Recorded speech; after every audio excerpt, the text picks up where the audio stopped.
हाँ जी 8th class good morning to all of you.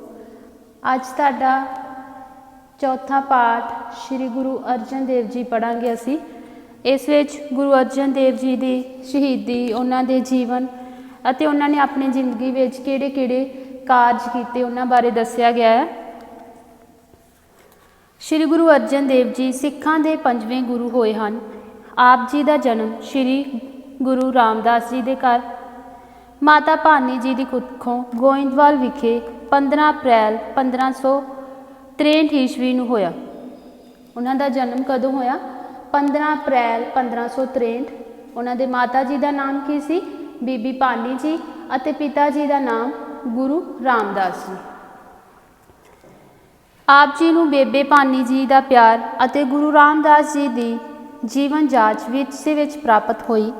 मुढ़ली विद्या बाबा बुढ़ा जी तो ग्रहण की। आप पिता गुरु रामदास जी की आग्या का पालन बखूबी करते सन। हाँ जी बेटा, उन्होंने अपनी मुढ़ली विद्या जी सी कितों प्राप्त की? बाबा बुढ़ा जी तो। ते गुरु रामदास जी की कोई भी गल जिहड़ी सी उन्हां दे वो सिरे मत्थे कबूल करते सी। उन्हां दी मूँह चों निकलिया एक एक वचन वो जिहड़ा सी निभाउंदे सी।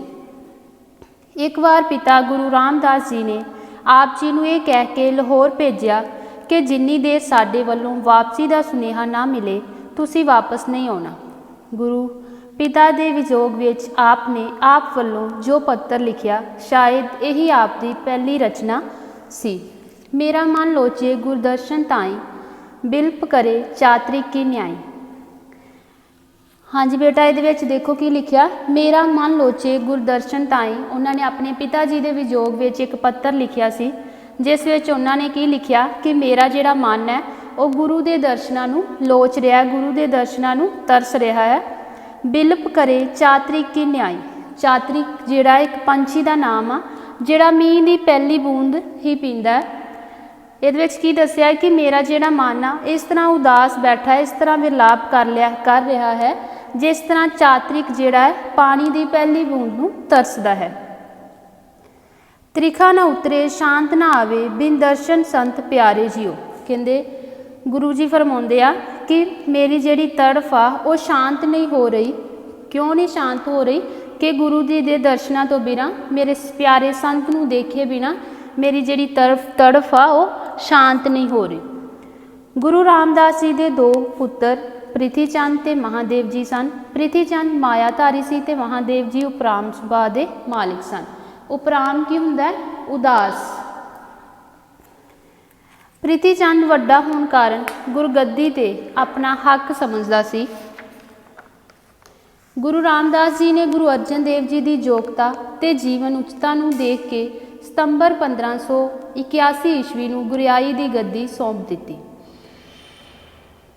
गुरु अर्जन देव जी नूं जदों 1581 ईस्वी विच गुरगद्दी मिली तो उन्हां दा जिहड़ा वड्डा भरा सी प्रिथी चंद, उन्होंने कई तरह दीआं जिहड़ियां सी रुकावटां पाउणियां शुरू कर दित्तियां। क्योंकि वो गुरगद्दी ते अपना हक समझदा सी। भावें प्रिथी चंद ने कई तरह दीआं परिवारक ते गुरु घर नाल संबंधित रुकावटां पाईआं पर वह अपने मनसूबिਆਂ विच सफल ना हो सकिया। उन्हें किन्नियां भी कोशिशां कीतियां पर उन्होंने सफलता जिहड़ी नहीं प्राप्त हुई। गुरु अर्जन देव जी ने गुरगद्दी ते बैठण उपरंत बहुत सारी रचना की। नाना गुरु अमरदास जी का दिता वार दोहता बाणी का बोहता। बोहता की हुंदा है? जहाज। उन्होंने की किया सी कि मेरा जिहड़ा दोहता है बाणी का जहाज बनूगा, तो उन्हों की यह गल जिहड़ी सी बिल्कुल सच साबित हुई। श्री गुरु ग्रंथ साहिब के कुल 5894 शब्दों विचों 2218 शब्द आप जी की ही रचना है। किन्नी बाणी की रचना की? कि कुल 5894 शब्दों विचों 2218 शब्द जिहड़े सी गुरु अर्जन देव जी के सन। उन्हां दी बाणी का मुख विशा रब्बी प्यार, भगती, सिमरन ते डूंगी जीवन जांच वाला है। सुखमनी साहिब आप जी की शाहकार रचना है। तुहानूं एक क्वेश्चन भी आएगा जिहदे विच पूछा जाएगा कि गुरु अर्जन देव जी की शाहकार रचना किहड़ी है ते किहड़ी दसी है? सुखमनी साहिब उन्हां दी जिहड़ी आ शाहकार रचना दसी गई है। इस विच बहुत सरल ढंग नाल नाम सिमरन, संत, भगत, ब्रह्म ज्ञानी, जीवन युक्त ਆਦਿ ਬਹੁਤ ਸਾਰੇ ਵਿਚਾਰ ਪੇਸ਼ ਕੀਤੇ ਹੋਏ ਹਨ। ਉਸ ਸਮੇਂ ਪ੍ਰਚਲਿਤ ਸੰਤ ਭਾਸ਼ਾ, ਬ੍ਰਿਜ ਭਾਸ਼ਾ, ਰੇਖਤਾ, ਹਿੰਦੁਸਤਾਨੀ ਗਾਥਾ, ਸਹਿਸਕ੍ਰਿਤੀ, ਪੰਜਾਬੀ ਤੇ ਲਹਿੰਦੀ ਸਭ ਵੰਨਗੀਆਂ ਦੀਆਂ ਭਾਸ਼ਾਵਾਂ ਵਿੱਚ ਆਪ ਦੀ ਰਚਨਾ ਮਿਲਦੀ ਹੈ। ਉਸ ਸਮੇਂ ਜਿੰਨੀਆਂ ਵੀ ਭਾਸ਼ਾਵਾਂ ਪ੍ਰਚਲਿਤ ਸਨ ਉਹਨਾਂ ਸਾਰੀਆਂ ਭਾਸ਼ਾਵਾਂ ਵਿੱਚ ਗੁਰੂ ਅਰਜਨ ਦੇਵ ਜੀ ਦੀ ਜਿਹੜੀ ਰਚਨਾ ਸੀ ਪ੍ਰਾਪਤ ਹੋ ਜਾਂਦੀ ਸੀ, ਮਿਲ ਜਾਂਦੀ ਸੀ। ਆਪ ਨੇ 30 ਰਾਗਾਂ ਵਿੱਚ ਬਾਣੀ ਰਚੀ। ਹਾਂਜੀ ਬੇਟਾ, ਇਹ ਗੱਲ ਯਾਦ ਰੱਖਿਓ ਕਿ ਸਭ ਤੋਂ ਜ਼ਿਆਦਾ ਜਿਹੜੀ ਬਾਣੀ ਰਾਗਾਂ ਵਿੱਚ ਗੁਰੂ ਅਰਜਨ ਦੇਵ ਜੀ ਦੀ ਰਚੀ ਗਈ ਆ। ਆਪ ਸੰਗੀਤ ਤੇ ਰਾਗਾਂ ਦੀ ਪੂਰੀ ਮੁਹਾਰਤ ਰੱਖਦੇ ਸਨ। ਸਰੰਦਾ ਉਹਨਾਂ ਦਾ ਮਨਪਸੰਦ ਸਾਜ਼ ਸੀ। ਸ਼੍ਰੀ ਗੁਰੂ ਗ੍ਰੰਥ ਸਾਹਿਬ ਜੀ ਦੀ ਸੰਪਾਦਨਾ ਗੁਰੂ ਅਰਜਨ ਦੇਵ ਜੀ ਦਾ ਵਡਮੁੱਲਾ ਕਾਰਜ ਹੈ। ਆਪ ਨੇ ਪਹਿਲੇ 4 ਗੁਰੂਆਂ ਤੋਂ ਇਲਾਵਾ ਸੰਤਾਂ ਭਗਤਾਂ ਦੀ ਰਚਨਾ ਨੂੰ ਇਕੱਤਰ ਕਰਕੇ ਉਸ ਨੂੰ ਰਾਗਾਂ ਅਨੁਸਾਰ ਸੰਭਾਲਿਆ। ਉਹਨਾਂ ਨੇ ਪਹਿਲੇ 4 ਗੁਰੂ ਸਾਹਿਬਾਨਾਂ ਤੋਂ ਇਲਾਵਾ ਵੱਖ-ਵੱਖ ਸੰਤਾਂ ਭਗਤਾਂ ਦੀ ਜਿਹੜੀ ਬਾਣੀ ਸੀ ਉਹਨਾਂ ਨੂੰ ਇਕੱਠਾ ਕਰਕੇ ਤੇ ਗੁਰੂ ਗ੍ਰੰਥ ਸਾਹਿਬ ਵਿੱਚ ਦਰਜ ਕੀਤਾ। ਇਹ ਵਾਢੇਕਾਰੀ ਧਰਮ ਗ੍ਰੰਥ ਮਨੁੱਖੀ ਏਕਤਾ ਤੇ ਸਾਂਝੀਵਾਲਤਾ ਦਾ ਪ੍ਰਤੀਕ ਹੈ। ਬਾਬਾ ਫਰੀਦ ਜਿਹੜੇ ਪੰਜਾਬ ਤੋਂ ਸਨ, ਕਬੀਰ ਤੇ ਰਾਮਾਨੰਦ ਜਿਹੜੇ ਯੂਪੀ ਤੋਂ ਸਨ, ਬੇਨੀ ਬਿਹਾਰ ਦੇ, ਨਾਮਦੇਵ ਅਤੇ ਤਰਲੋਚਨ ਜਿਹੜੇ ਸੀ ਮਹਾਰਾਸ਼ਟਰ ਦੇ ਸੀ, ਪੀਪਾ ਗੁਜਰਾਤ ਦੇ, ਸਦਨਾ ਸਿੰਧ ਦੇ, ਜੈਦੇਵ ਜਿਹੜੇ ਸੀ ਬੰਗਾਲ ਦੇ ਸੀ, ਸੈਨ ਤੇ ਭੀਖਨ ਰਾਜਪੂਤਾਨਾ ਮਤਲਬ ਰਾਜਸਥਾਨ ਦੇ ਸਨ। ਸਾਰੇ ਸੰਤ ਭਗਤ ਵੱਖ ਵੱਖਰੇ ਇਲਾਕਿਆਂ ਦੇ ਹੋਣ ਦੇ ਬਾਵਜੂਦ ਸਾਰਿਆਂ ਦਾ ਸੁਨੇਹਾ ਰੱਬੀ ਏਕਤਾ ਦਾ ਹੀ ਸੀ। ਭਾਵੇਂ ਕਿ ਇਹ ਜਿਹੜੇ ਸਾਰੇ ਭਗਤ ਸੀ ਸਾਰੇ ਵੱਖ-ਵੱਖ ਥਾਵਾਂ 'ਤੇ ਰਹਿੰਦੇ ਸਨ, ਪਰ ਇਹਨਾਂ ਦੀ ਬਾਣੀ ਦਾ ਮੁੱਖ ਵਿਸ਼ਾ ਕੀ ਸੀ? ਏਕਤਾ ਦਾ ਪ੍ਰਤੀਕ ਤੇ ਰੱਬੀ ਸੁਨੇਹਾ, ਭਾਵ ਜਿਹਦੇ ਵਿੱਚ ਪਰਮਾਤਮਾ ਦੀ ਭਗਤੀ ਦੀ ਗੱਲ ਕੀਤੀ ਗਈ ਹੋਵੇ, ਰੱਬੀ ਏਕਤਾ ਦੀ ਗੱਲ ਕੀਤੀ ਗਈ ਹੋਵੇ। ਗੁਰੂ ਅਰਜਨ ਦੇਵ ਜੀ ਨੇ ਸਾਰੀ ਰਚਨਾ ਨੂੰ ਰਾਗਾਂ ਅਨੁਸਾਰ ਤਰਤੀਬ ਦੇ ਕੇ ਇੱਕ ਇਕੱਠਾ ਕੀਤਾ ਤੇ ਇੱਕ ਯੋਗ ਸੰਪਾਦਕ ਵਾਂਗ ਸਾਰਾ ਕਾਰਜ ਨਿਭਾਇਆ। ਲਿਖਾਈ ਦਾ ਕੰਮ ਭਾਈ ਗੁਰਦਾਸ ਜੀ ਤੋਂ ਕਰਵਾਇਆ ਗਿਆ। ਇਸ ਤਰ੍ਹਾਂ ਗੁਰੂ ਗ੍ਰੰਥ ਸਾਹਿਬ ਜੀ ਦੀ ਸੰਪਾਦਨਾ ਦਾ ਕੰਮ 1604 ਈਸਵੀ ਵਿੱਚ ਸੰਪੂਰਨ ਹੋਇਆ। ਤੁਹਾਨੂੰ ਪ੍ਰਸ਼ਨ ਵੀ ਆ ਸਕਦਾ ਹੈ ਕਿ ਗੁਰੂ ਗ੍ਰੰਥ ਸਾਹਿਬ ਵਿੱਚ ਸੰਪਾਦਨਾ ਕਦੋਂ ਹੋਈ, ਤੇ ਕੀ ਆਨਸਰ ਆਏਗਾ ਕਿ ਸ਼੍ਰੀ ਗੁਰੂ ਗ੍ਰੰਥ ਸਾਹਿਬ ਦੀ ਸੰਪਾਦਨਾ 1604 ਈਸਵੀ ਵਿੱਚ ਹੋਈ। ਗੁਰੂ ਅਰਜਨ ਦੇਵ ਜੀ ਨੇ ਸਿੱਖ ਧਰਮ, ਸਿੱਖ ਇਤਿਹਾਸ ਤੇ ਹੋਰ ਕਈ ਖੇਤਰਾਂ ਵਿੱਚ ਵੱਡਮੁੱਲਾ ਯੋਗਦਾਨ ਦਿੱਤਾ। ਭਾਵ ਉਹਨਾਂ ਨੇ ਵੱਖ-ਵੱਖ ਥਾਵਾਂ 'ਤੇ ਜਿਹੜੇ ਵੀ ਸਮਾਜ ਸੁਧਾਰ ਲਈ ਕਾਰਜ ਕੀਤੇ ਉਹਨਾਂ ਦਾ ਵਰਣਨ ਇਸ ਪੈਰੇ ਵਿੱਚ ਕੀਤਾ ਗਿਆ ਹੈ।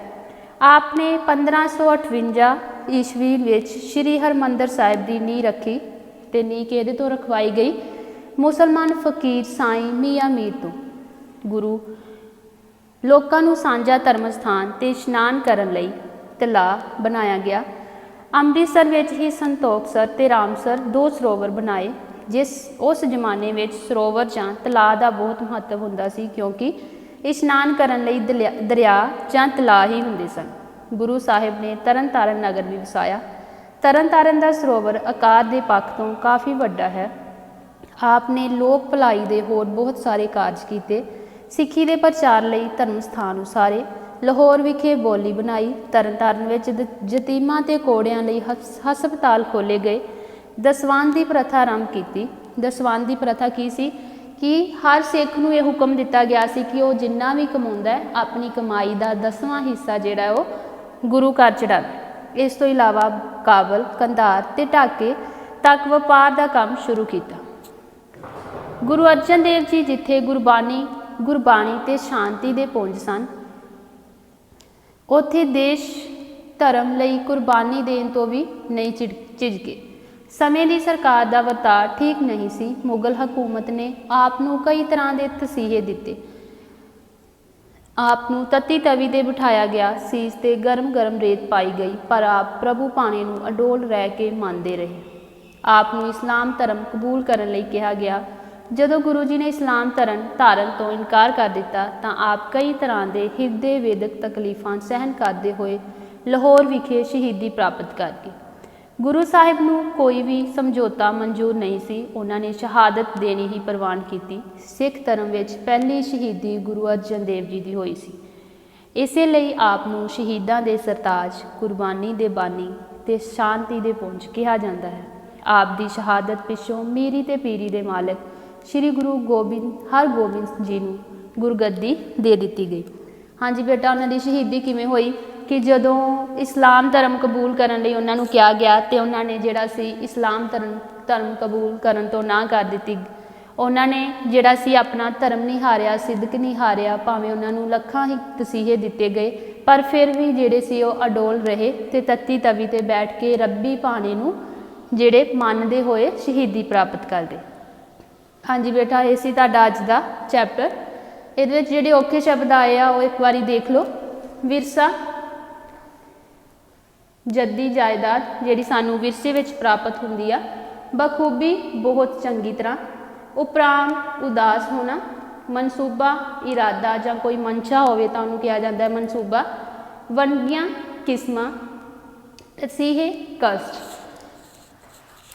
ਹਾਂਜੀ ਬੇਟਾ, ਅੱਜ ਤੁਹਾਡਾ ਅਸੀਂ ਪਾਠ ਪੜ੍ਹਿਆ ਸ਼੍ਰੀ ਗੁਰੂ ਅਰਜਨ ਦੇਵ ਜੀ, ਜਿਹਦੇ ਵਿੱਚ ਗੁਰੂ ਅਰਜਨ ਦੇਵ ਜੀ ਦੀ ਸ਼ਹੀਦੀ, ਉਹਨਾਂ ਦੇ ਕਾਰਜ, ਉਹਨਾਂ ਨੇ ਜੀਵਨ ਵਿੱਚ ਕੀ ਸੁਧਾਰ ਕੀਤੇ, ਉਹ ਸਾਰਾ ਅਸੀਂ ਸੰਖੇਪ ਵਿੱਚ ਵਰਣਨ ਕੀਤਾ।